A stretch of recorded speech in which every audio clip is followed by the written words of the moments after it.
Hi students, we are going to discuss chapter 2 Nationalism in India.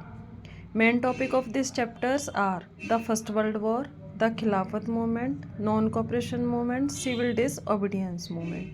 तो first of all we are discuss what is nationalism. Nationalism क्या होता है? Nationalism means राष्ट्रवाद। Nationalism is a feeling of love pride for your own country. यानी जो nationalism होता है वो एक फीलिंग होती है, इमोशन होता है अपने देश के लिए, जिसमें क्या होता है, बहुत सारा प्यार छिपा हुआ होता है। Which make a feeling of our country is the best than other countries, जिसमें हम ये सोचते हैं कि हमारी कंट्री सबसे बेस्ट है दूसरी कंट्रीज से, यानी दूसरे देशों से हमारे देश जो है वो सबसे बेस्ट है। तो फर्स्ट जो हमारे यहाँ नेशनलिज्म की शुरुआत हुई थी इंडिया में, वो किस वजह से हुई थी? तो इंडिया में क्या था, ये सबसे बड़ा इफ़ेक्ट पड़ा था फर्स्ट वर्ल्ड वॉर। भले ही वो इंडिया इसमें डायरेक्टली पार्टिसिपेटेड नहीं था, लेकिन फिर भी इसके ऊपर बहुत ज़्यादा इफ़ेक्ट पड़ा था, क्योंकि इंडिया को पार्टिसिपेट करना पड़ा था किसकी वजह से? इंग्लैंड की वजह से। तो इसका जो है बहुत ज़्यादा इफ़ेक्ट इंडिया के ऊपर पड़ा था। फर्स्ट इफ़ेक्ट क्या था? Increasing custom duties. जो कस्टम ड्यूटीज़ थी उनको बढ़ा दिया गया।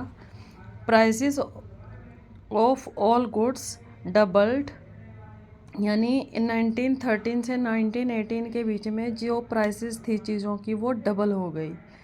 एक्यूट शॉर्टेज ऑफ फूड, चारों तरफ जो खाना था, खाने की भी कमी पड़ गई। क्योंकि जो है कीमतें बढ़ गई थी, जो पुअर लोग थे वो उनकी पहुंच से बाहर हो चुकी थी।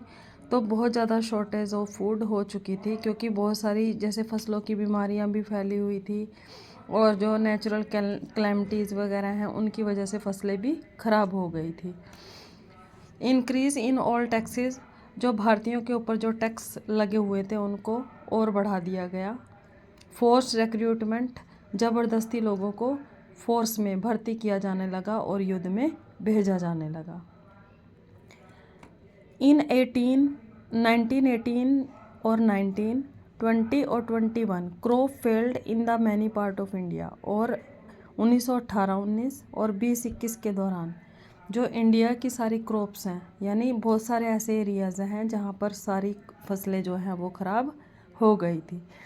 तो इसकी वजह से शॉर्टेज ऑफ फूड भी लोगों को फेस करना पड़ा था, और जो डिमांड ऑफ फूड तो बढ़ गई थी, लेकिन जो खाने की मात्रा थी वो कम थी, और प्राइसेस जो हैं वो बहुत ज़्यादा इंक्रीज़ हो गए थे।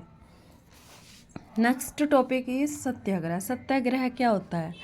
सत्याग्रह was a novel method of mass struggle introduced by M.K. Gandhi. यानी जो सत्याग्रह है वो सबसे पहले एक स्ट्रगल था, ये जो महात्मा गांधी के द्वारा स्टार्ट किया गया था। सत्य मीन्स ट्रूथ। सत्य मीन्स क्या होता है? ट्रूथ।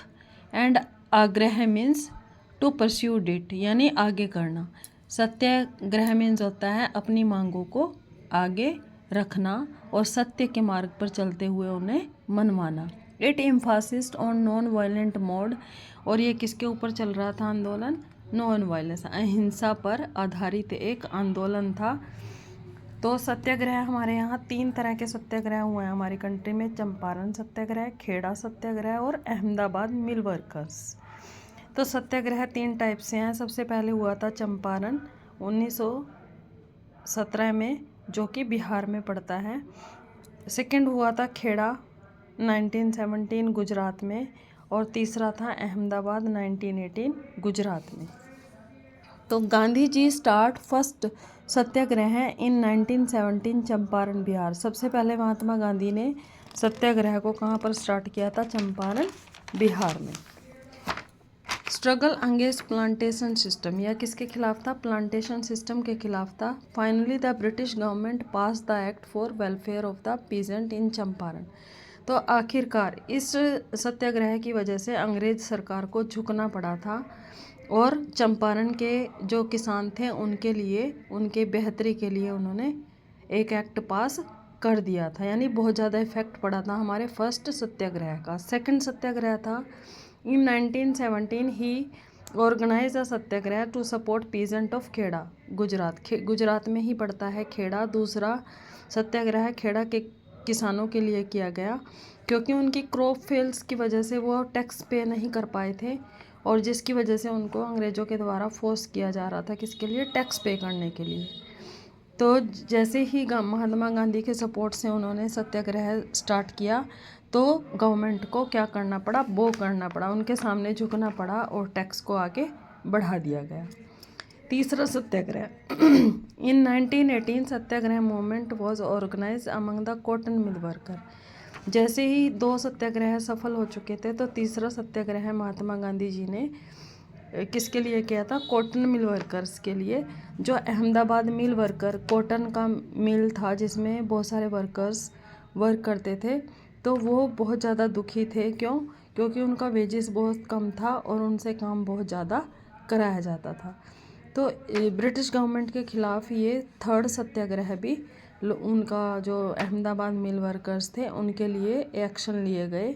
तो हमारे तीनों ही सत्याग्रह ये सफल हुए। Okay students, thank you.